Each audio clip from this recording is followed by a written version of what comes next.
여러분은 여러분의 인생에서 수많은 만남을 가지셨죠? 여러분의 인생에서 가장 복된 만남은 누구와의 만남이십니까? 여러분은 여러분의 인생에서 가장 후회되는 만남이 있다면 누구와의 만남이십니까? 우리 인간은 수많은 만남을 하고 삽니다. 그래서 인간은 만남을 떠나서는 존재할 수가 없습니다. 우리가 살아오면서 숱한 만남을 통해서 그 만남을 통해 내 인생의 가치관도 또 인생의 성품도 형성이 되고 또 내 삶의 철학과 내 삶의 방향도 결정이 됩니다. 내가 어떤 부모를 만나느냐, 또 내가 어떤 친구를 만나느냐, 또 내가 어떤 배우자를 만나느냐, 또 내가 어떤 선생을 만나느냐, 또 내가 어떤 사람을 만나느냐에 따라서 내 인생의 인격, 또 내 삶의 가치관, 내 삶의 방향, 내 삶의 수준이 달라집니다.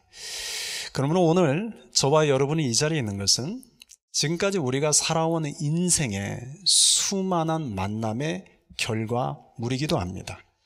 그래서 우리가 어떤 만남을 가지느냐, 또 우리가 어떤 만남을 해야 되냐가 우리에게 참 중요합니다. 인류 최초의 만남은 아담과 하와의 만남입니다. 근데 우리가 잘 아는 것처럼 아담과 하와는 만나서 죄를 지음으로 그들의 만남은 죽음을 향해 가는 만남이 되었습니다.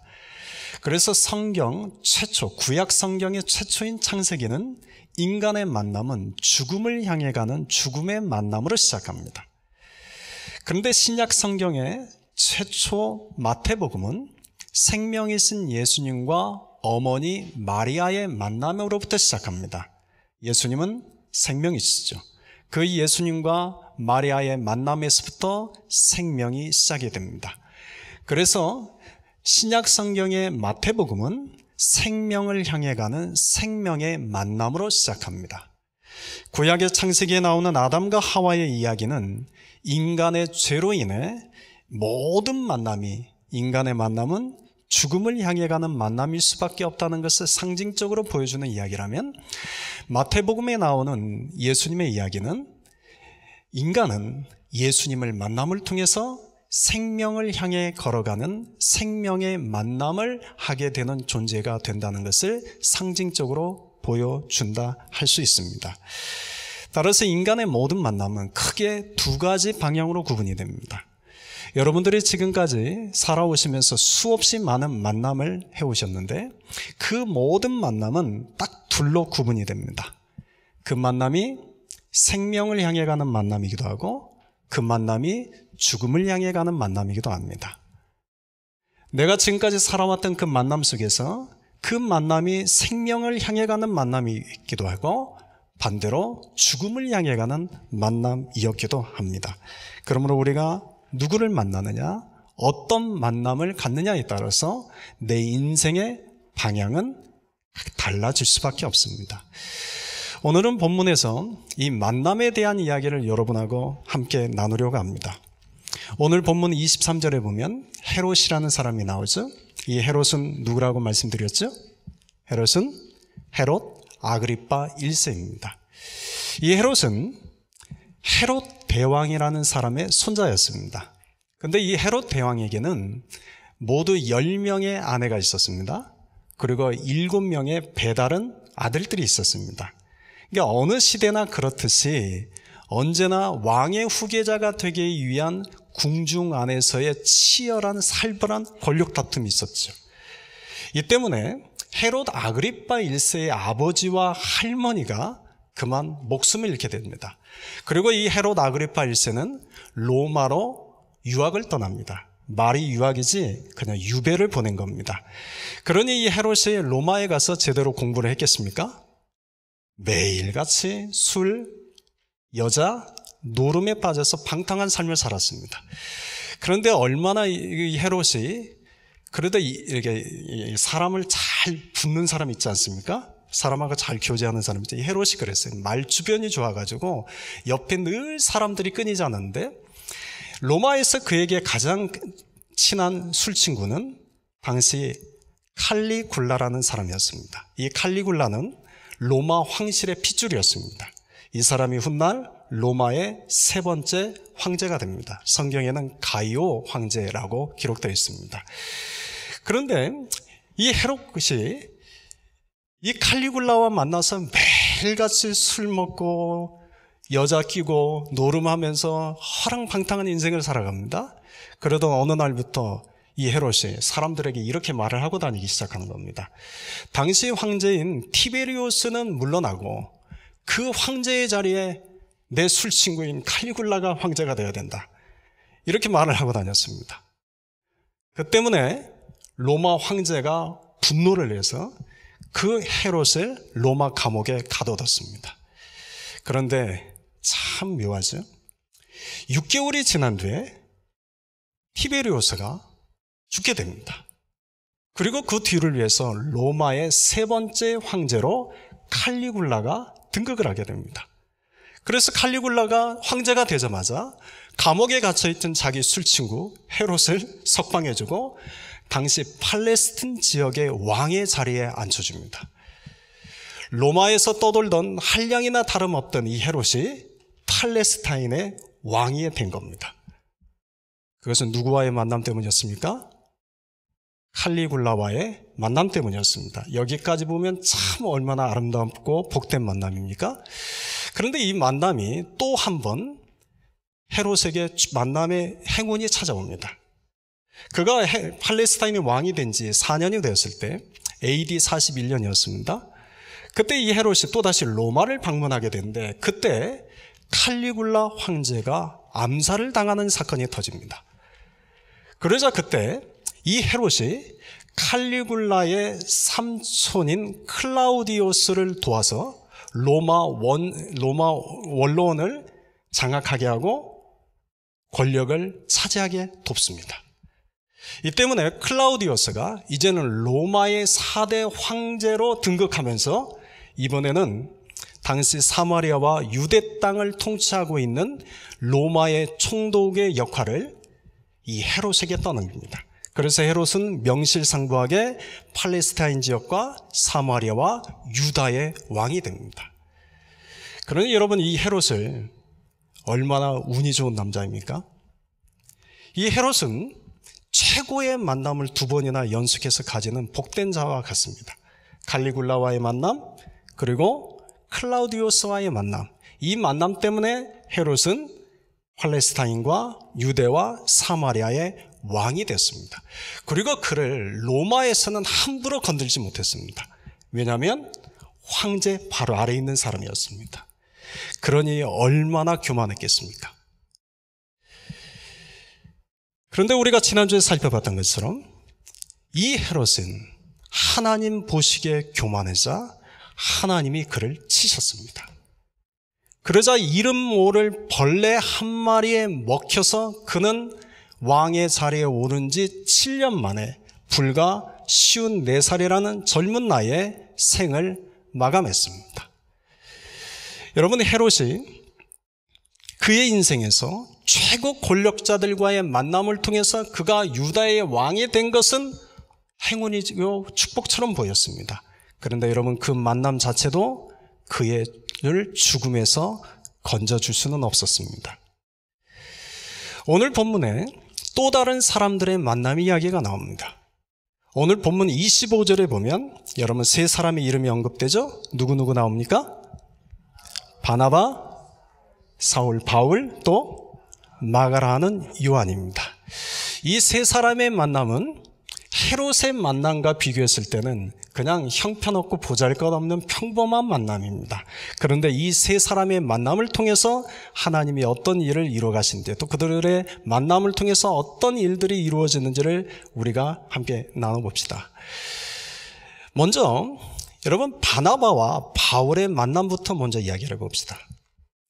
바나바와 바울이 가장 먼저 만난 것은 예루살렘에서였습니다. 우리가 잘 아는 것처럼 바울이 다메섹으로 가는 도중에 예수님을 만났습니다. 그리고는 3년이 지나서 예루살렘의 사도들을 만나기 위해서 예루살렘을 찾아갔습니다. 그런데 3년 전에 바울은 어떤 사람이었습니까? 그는 예루살렘 교회를 박해하는 자여 뿐만 아니라 예루살렘 교회를 풍비박산냈던 자였습니다. 예루살렘 교인들을 감옥에 가둬뒀고 그 때문에 예루살렘 교인들이 모두 다 흩어졌습니다. 그랬던 그가 3년 만에 나타나서는 나도 당신들과 같은 그리스도인이 되었으니 사도들을 만나게 해주십시오 라고 말하니 예루살렘 교인들이 그 말을 쉽게 받아들였겠습니까? 불과 3년 전에 우리 교회를 풍비박산냈던 자가 우리 교회를 찾아와서 당신들과 같은 그리스도인이 되었으니 좀 사도들을 만나게 해주십시오. 그러니 당연히 예루살렘 교인들도 사도들도 의심과 또 경계의 눈빛을 보낼 수밖에 없었죠. 그런데 그때 이런 바울을 향하여 보증인이 되준 사람이 있습니다. 그가 바로 바나바였습니다. 사도행전 4장 26절 27절에 이렇게 나옵니다. 사울이 예루살렘에 가서 제자들을 사귀고자 하나 다 두려워하여 그가 제자됨을 믿지 아니하니 바나바가 데리고 사도들에게 가서 그가 길에서 어떻게 주를 보았는지와 주께서 그에게 말씀하신 일과 다메섹에서 그가 어떻게 예수의 이름으로 담대히 말하였는지를 전하니라. 여러분, 다시 말하면 바나바 때문에 바울이 사도들과 교제를 할 수 있었습니다. 바나바 때문에 바울이 예루살렘 교인들로 하여금 같은 그리스도인으로 받아들일 수 있었습니다. 여러분, 이런 바나바 때문에 바울은 자신을 늘 따라다니는 예루살렘 교회를 풍비박산냈던 박해자라는 꼬리뼈를 뗄 수가 있었습니다. 그 사도 바울은 예루살렘에서 복음을 전합니다. 그런데 복음을 전하다가 유대인들의 입장에서는 바울이 변절자였습니다. 그래서 변절자인 이 바울을 죽이려고 계획을 세웠습니다. 이 사실을 알게 된 예루살렘 교인들이 이번에는 바울을 보호해 줍니다. 3년 전에 자기 교회를 풍비박산냈던 이 바울을 예루살렘 교회가 보호해 줍니다. 그리고는 한밤에 이 바울을 데리고 가이사랴로 데리고 가서 그곳에서 바울의 고향인 다소로 보내줍니다.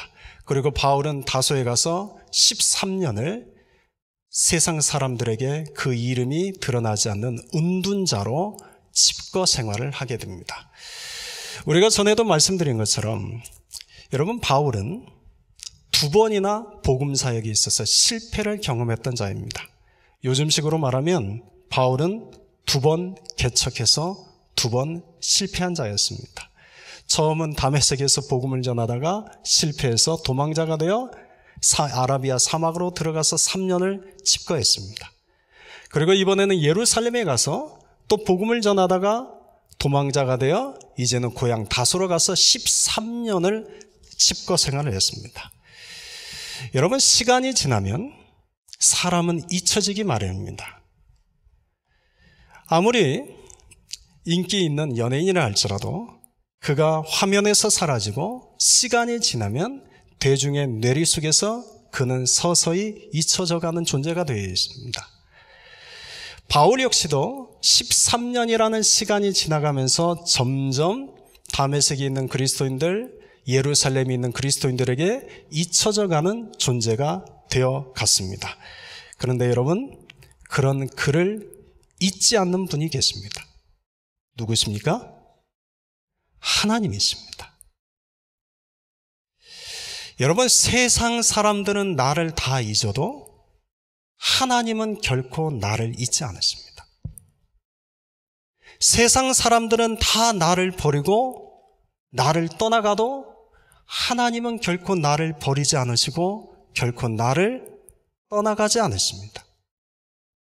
세상 사람들은 다 나를 외면하고 손가락질해도 하나님은 결코 나를 외면하지 않으시고 하나님은 언제나 그 넓은 품으로 나를 품어주십니다. 이사야서 49장 15절에서 주님이 이렇게 말씀하셨습니다. 여인이 어찌 그 젖 먹는 자식을 잊겠으며 자기 태에서 난 아들을 긍휼히 여기지 않겠느냐. 그들은 혹시 잊을지라도 나는 너를 잊지 아니할 것이라. 너희는 강하고 담대하라. 두려워하지 말라. 그들 앞에서 떨지 말라. 이는 내 하나님 여호와가 너와 함께 가시며 결코 너를 떠나지 아니하시며 버리지 아니하실 것임이라. 신명기 31장 6절 말씀. 히브리서 13장 5절. 그가 친히 말씀하시기를 내가 결코 너를 버리지 아니하고 너희를 떠나지 아니하리라 하셨느니라. 아멘. 세상 사람들이 모두 다 바울이라는 이름 두 자를 잊어갈 때 그러나 하나님만은 그를 잊지 않고 계셨습니다. 바나바가 시간이 지나서 안디옥 교회 사역자로 부임하게 되었습니다. 근데 일이 많아서 자기를 도울 동역자가 필요했습니다. 그때 바나바의 마음속에 한 사람이 생각이 났습니다. 13년 전에 예루살렘에서 만났던 바울이 생각이 났습니다. 여러분, 바나바의 마음속에 이 바울이 생각나게 하신 분은 누구겠습니까? 누구십니까? 잊지 않으시고 버리지 않으시고 떠나지 아니하시는 하나님이 바나바의 마음에 13년 전에 만났던 바울을 생각나게 하신 겁니다. 그러자 이 바나바가 바울을 만나기 위해서 안디옥에서 다소까지 걸어갑니다. 그리고 그곳에서 바울과 바나바의 두 번째 역사적인 만남이 이루어집니다. 그리고 바나바는 바울을 안디옥으로 데리고 와서 바나바가 바울과 함께 1년 동안 공동 목회를 시작합니다. 그러나 우리가 잘 아는 것처럼 안디옥 교회를 중심으로 바울이 1차, 2차, 3차 선교 여행을 다니면서 유럽의 수많은 도시들을 다니며 복음을 전하고 교회를 세웠습니다. 그리고 우리가 가지고 있는 신약 성경의 절반에 해당되는 13권을 바울이 저술했습니다. 여러분, 우리가 아는 바울이 있기까지 누가 있었습니까? 누가 있었습니까? 근원을 찾아가면 하나님이지만 오늘 우리가 아는 바울이 있기까지 그 뒤에 누가 있었습니까? 바나바라는 사람이 있습니다.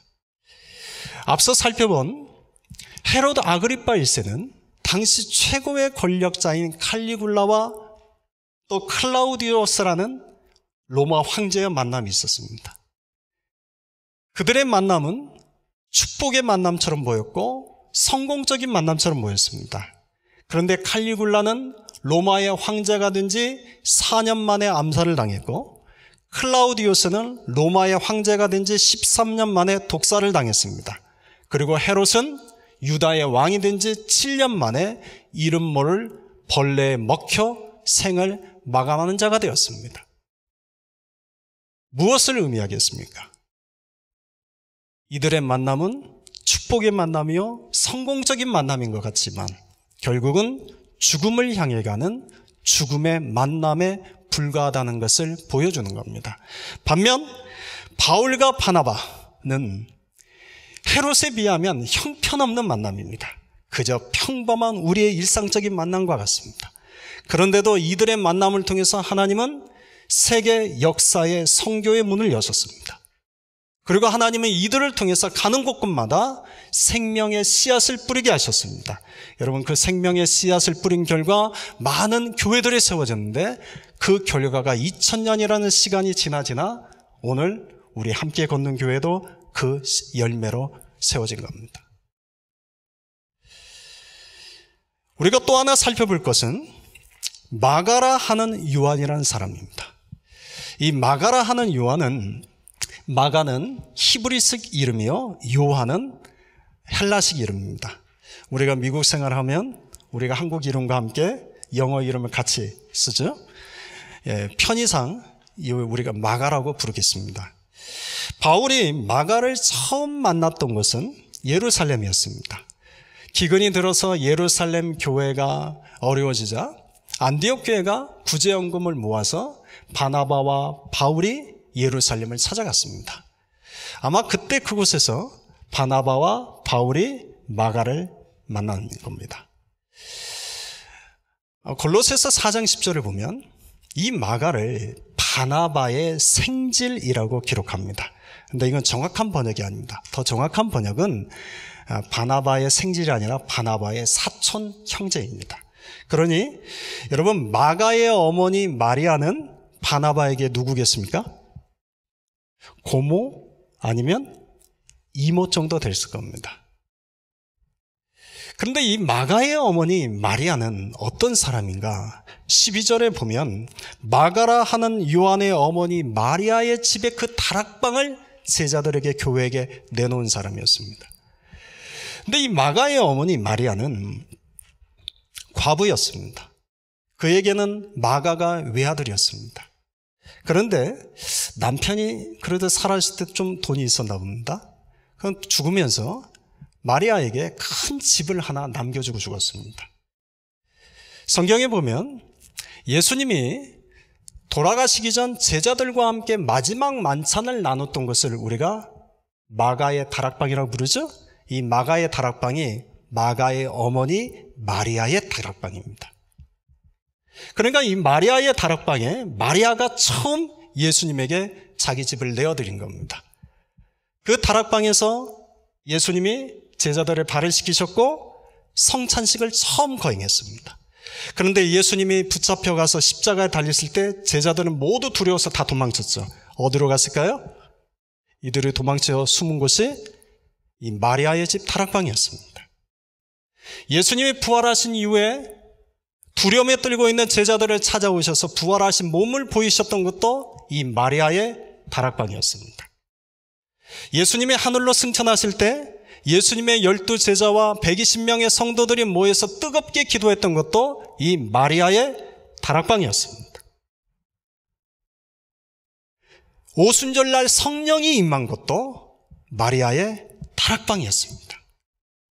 예루살렘 교회에 박해가 일어나서 교인들이 감옥에 잡히고 들어가고 수많은 교인들이 교회를 떠나 유대와 사마리아와 모든 땅끝으로 흩어질 때 12사도 중에 사도 야고보가 순교를 당하고 베드로가 옥에 갇혔을 때 그때 예루살렘 교인들이 떠나지 않고 모여서 간절히 기도했던 것도 이 마리아의 다락방이었습니다. 여러분, 이것을 통해서 우리가 한 가지를 깨닫습니다. 여러분, 마리아는 어떤 여인입니까? 마리아는 자신의 집 다락방을 예수님을 위해 드린 그 순간부터 한결같이 주님을 위해서 자기 집 다락방을 주께 드린 여인이었습니다.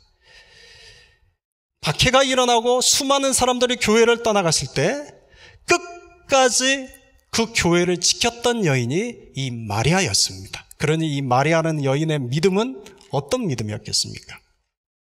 보통 믿음이 아닙니다. 심지가 굳습니다. 그런데 이 마리아의 다락방은 매일같이 예루살렘 성도들이 모여서 뜨겁게 간절히 기도하는 기도처소였습니다. 그런데 이 어머니에게 외아들 마가밖에 없습니다. 여러분도 그러시겠지만 여러분 기도할 때 누구 기도를 당연히 먼저 합니까?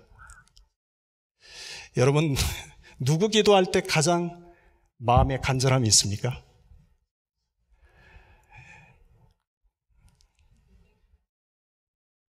당연히 이 마리아도 외아들인 마가를 위해서 간절히 기도했을 겁니다. 그러다가 바나바와 바울이 안디옥에서 찾아온 겁니다. 그래서 그 아들을 바나바와 바울에게 맡겼습니다. 그래서 바나바와 바울이 이 마가를 데리고 안디옥에 갔고 안디옥에서 바나바와 바울이 1차 선교 여행을 떠날 때 이 마가를 수행원으로 데리고 갔습니다. 그런데 1차 선교 여행 중에 이 마가가 아마 이때만 해도 마가가 믿음이 그렇게 단단하지 않았습니다. 아마 어머니 마리아 때문에 어쩔 수 없이 바나바와 바울을 따라갔던 것 같습니다. 그래서 1차 선교 여행을 다니다가 너무 힘드니까 이 마가가 중간에 무책임하게 집으로 돌아가 버렸습니다. 이 때문에 바울과 바나바 사이의 관계가 틀어지는 그런 위기 상황도 찾아왔습니다.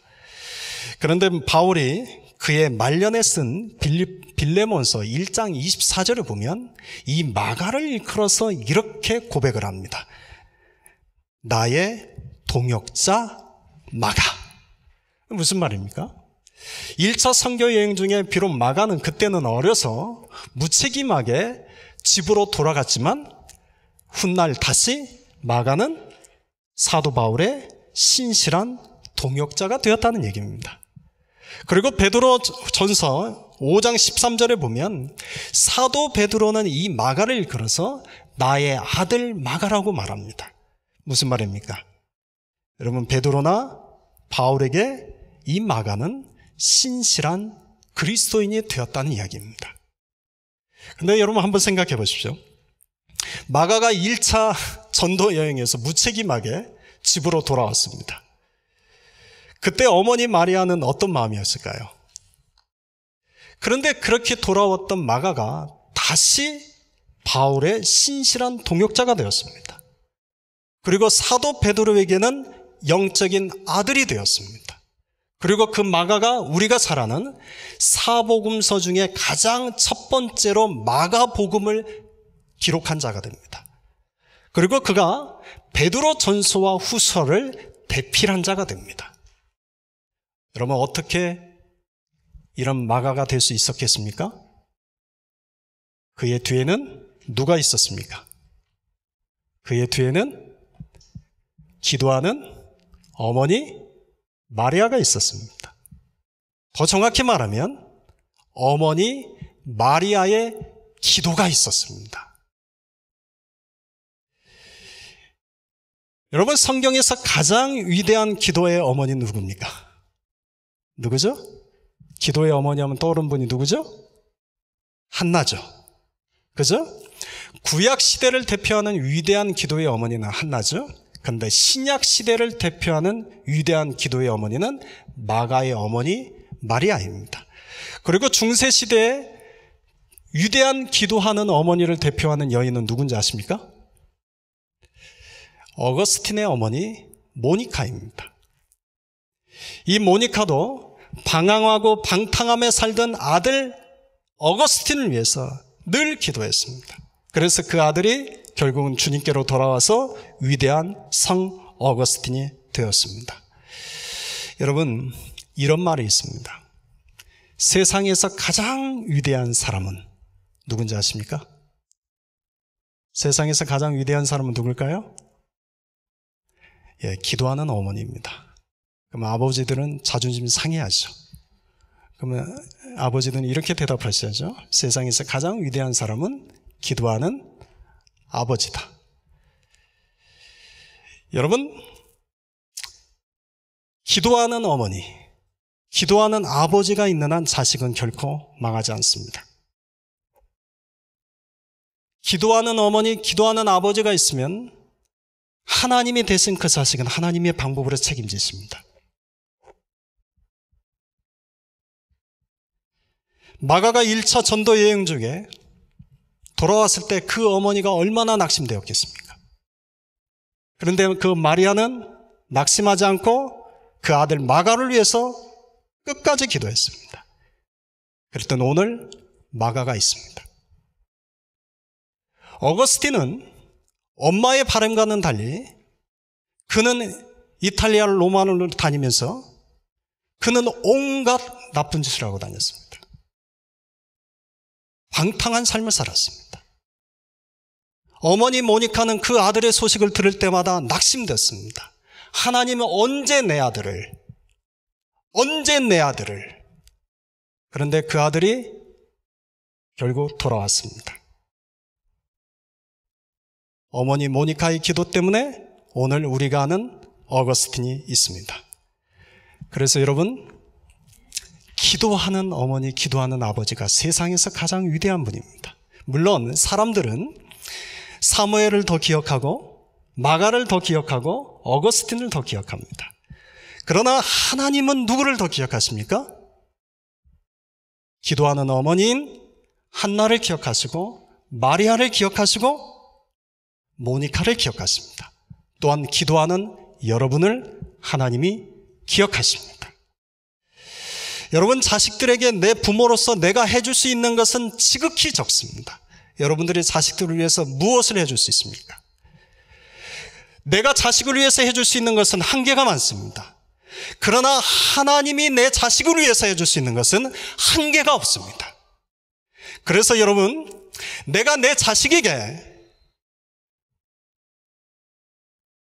은행 통장을 유산을 남겨주기보다 하늘에 기도의 통장을 유산으로 남겨주는 부모가 지혜롭고 현명한 부모입니다. 물론 있으면, 가진 것이 많으시면 나누셔도 됩니다, 자식들에게. 그런데 여러분 기억하십시오. 내가 자식에게 줄 수 있는 것은 지극히 적은 것밖에 없습니다. 품 안의 자식이라고 고등학교 때까지는 부모 말을 들었는데 고등학교를 졸업하면 부모 말을 듣습니까? 안 듣죠. 여러분, 품을 떠난 내 자식을 책임질 수 있는 분은 부모인 내가 아니라 하늘에 계신 하나님밖에 없습니다. 그러니 그 하나님께 여러분 기도의 통장을 쌓아서 그 기도의 통장을 자식들에게 유산으로 남겨주는 그런 위대한 기도하는 어머니, 기도하는 아버지가 될 수 있기를 주님의 이름으로 축원드립니다. 마가는 바로 이런 복을 받았습니다. 어머니의 만남이 축복이었습니다. 또 그는 신앙과 인격의 균형을 갖춘 바나바의 만남이 축복이었습니다. 그리고 또 그는 사도 바울과의 만남이 축복이었습니다. 이런 마가와 어머니 마리아와의 만남, 이런 마가와 바나바의 만남, 이런 마가와 바울과의 만남은 여러분 생명을 향해 걸어가는 생명의 열매를 낳는 생명의 만남이었습니다. 여러분, 헤롯은 당시 최고의 권력자인 칼리굴라와 클라우디오스를 만나는 행운을 누렸습니다. 여러분, 그런데 그들의 만남은 축복이요, 그들의 만남은 성공인 것처럼 보였지만 결국 그들의 만남은 죽음을 향해 걸어가는 죽음의 만남에 지나지 않았습니다. 칼리굴라는 4년 만에 암살을 당했고, 클라우디아스는 13년 만에 독살을 당했고, 헤롯은 7년 만에 벌레에 먹혀 생을 마감했습니다. 반면 바울과 바나바의 만남, 마가와 그 어머니 마리아와의 만남, 마가와 바나바의 만남, 마가와 바울의 만남은 헤롯의 만남에 비교했을 때는 그저 평범하고 그저 그냥 보잘것없는 만남처럼 보이지만 여러분, 그 만남에는 생명을 향해 걸어가는 생명의 열매를 맺는 생명의 만남이 되었습니다. 여러분은 어떤 만남을 추구하고 싶으십니까? 여러분은 어떤 만남을 향해 가고 싶으십니까? 죽음을 향해 걸어가는 만남이겠습니까? 생명을 향해 걸어가는 만남이겠습니까? 그런데 여러분, 왜 이런 차이점이 난 겁니까? 왜 똑같은 인간의 만남인데, 왜 똑같은 인간의 만남인데 어떤 만남은 죽음을 향해 가고 어떤 만남은 생명을 향해 걸어가는 겁니까? 그 기준이 되는 것이 한 분 있습니다. 바로 예수님이 있습니다. 여러분, 만일 바울이 예수님을 만나지 않았다면 바울과 바나바의 만남, 바울과 마가의 만남은 어떤 만남이 되었겠습니까? 생명을 향해 가는 만남이었겠습니까? 바울이 생명이신 예수님을 만나기 전에 그는 스데반을 만났습니다. 그리고 그는 예루살렘 교회를 만났습니다. 그때 어떻게 했습니까? 스데반이 돌에 맞아 죽는 것을 당연하게 여겼고 교회를 풍비박산냈습니다. 바울이 예수님을 만나기 전에 그의 만남은 죽음의 열매를 맺는 죽음의 만남이었습니다. 그런데 그가 예수님을 만나고 나자 바나바를 만났고 마가를 만나자 그 만남은 생명의 열매를 맺는 생명의 만남이 되었습니다. 오늘은 사순절 5번째 주일입니다. 여러분, 우리 인생의 분기점이 되는 것은 생명 대신 예수님이라는 것을 기억하십시다. 여러분, 참 생명이신 예수님을 만난 자만이 생명을 향해 걸어가는 생명의 열매를 맺는 생명의 만남을 가진 자가 됩니다. 그런데 참 생명이신 예수님을 만나지 못한 자는 그가 아무리 칼리굴라와 클라우디아스 같은 당대 세계를 제패하는 최고 권력과의 만남을 가졌다 할지라도 그 만남은 그저 죽음을 향해 걸어가는 죽음의 만남에 지나지 않습니다. 여러분, 구약의 창세기는 죽음을 향해 걸어가는 죽음의 만남으로 시작합니다. 그런데 신약의 마태복음은 예수님과 어머니의 만남으로부터 시작해서 예수님은 생명이요, 그 후 예수님을 만난 자들은 모두 다 생명을 향해 걸어가는 자들의 이야기가 시작됩니다. 여러분, 그러므로 참 생명이신 예수님을 만나는 자가 복된 자입니다. 여러분에게 묻겠습니다. 여러분, 참 생명이신 예수님을 만나셨습니까? 여러분, 참 생명이신 예수님을 만나셨습니까?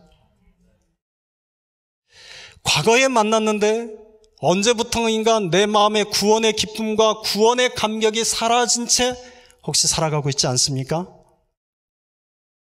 다시 참 생명이신 예수님을 만나는 것만이 여러분의 인생의 방향을 새롭게 할 수 있습니다. 그래서 주님이 말씀하십니다. 나를 사랑하는 자들이 나의 사랑을 입으며 나를 간절히 찾는 자가 나를 만날 것이니라. 너희가 온 마음으로 나를 구하면 나를 찾을 것이요 나를 만나리라. 아멘. 아멘. 여러분, 저는 우리 성도님들이 모두 다 참 생명이신 예수님을 만나는 복된 자들이 되기를 소망합니다. 그래서 우리의 걸음이 생명을 향해 걸어가는 생명의 열매를 낳는 생명의 만남이 될 수 있기를 바랍니다. 그러나 하나 더, 내 자식들은 지금 어떻습니까? 지금 내 자녀는 어떻습니까? 지금 내 자녀들은 죽음을 향해 걸어가고 있습니까? 생명을 향해 걸어가고 있습니까? 내 자식들은 지금 생명의 열매를 낳는 생명의 길을 걸어가고 있습니까? 죽음의 열매를 낳는 죽음의 길을 걸어가고 있습니까? 여러분, 내 자식들을 위해서 기도해야 할 이유가 여기 있습니다. 아직 참 생명이신 예수님을 내 자식이 만나지 못했다면 여러분, 내 자식도 참 생명이신 예수님을 만나게 해달라고 여러분 다시 기도의 무릎을 꿇으셔야 됩니다. 한때는 예수님을 잘 믿고 교회를 잘 다녔는데 품 안을 떠나면서부터 예수님을 떠난 내 자식이 있다면 다시 그 자식이 예수님을 만나는 구원의 은혜와 구원의 감격을 회복하는, 그래서 참 생명의 길을 걸어가는 복된 자녀가 될 수 있도록 여러분, 우리가 기도의 무릎을 꿇어야 됩니다. 기도하는 어머니, 기도하는 아버지가 됩시다. 기도하는 부모가 됩시다. 우리가 물려줄 수 있는 것은 하늘에 기도의 통장에 기도를 쌓아서 그 기도의 통장을 자식들에게, 유산에게 물려주는 것입니다. 저와 여러분이 이런 복된 사람, 복된 부모가 될 수 있기를 주님의 이름으로 축원드립니다. 아멘. 기도합시다. 우리 이 시간 함께 기도합시다. 여러분 중에 아직 참 생명이신 예수님을 만나지 못한 분이 있다면 여러분, 주님께 구하십시오. 여러분, 이렇게 기도하시면 됩니다. 나도 예수님 만나고